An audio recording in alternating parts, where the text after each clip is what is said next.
Share বাজার সম্পর্কে আমাদের দুটো মত। একটা মত হচ্ছে টোটালি শেয়ার বাজারটা হচ্ছে ফ্রড, এটা প্রতারণা।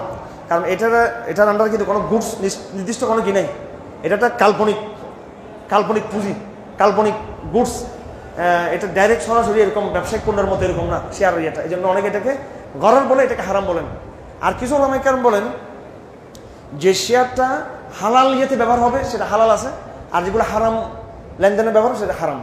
এক্ষেত্রে যদি আপনি করতে চান, প্রথমত বলবো না করেন, না করা উত্তম।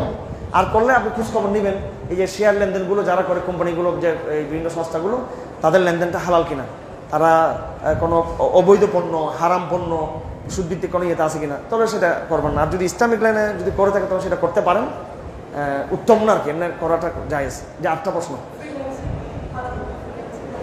ফ্রিল্যান্সিং যে সাংবাদিকতার, আচ্ছা আচ্ছা, হ্যাঁ, ইনকামের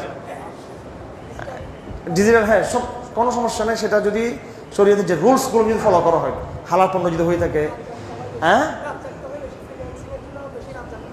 রাত জাগতে হয় না, রাত জাগাটার সাথে হালাল হারামের কোনো সম্পর্ক নেই। এটা হচ্ছে মুকরুহ হবে আর কি, বিশেষ করে এটার জন্য মুকরুহ হবে। আর আপনি যদি হালাল ব্যবসা রাত জাগে, সেটা যদি আপনি রাত যদি জাগতে হয়, তাহলে আপনি শেষে আপনি তাহাজ্জুদ তো পড়ে ফেলবেন। আমাদের এক ভাই আছে এখানে, ওনার ব্যবসা আছে, হোটেল জাতীয় ব্যবসা আছে ওনার, তো ওনার অনেক রাতে আসতে হয়। তো উনি যেটা করেন, আমাদের ভাই দাওয়াতি ভাই, উনি একদম অনেক রাত্রে আসা বসে মধ্যে তাহাজ্জুদটা পড়ে ফেলেন একসাথে।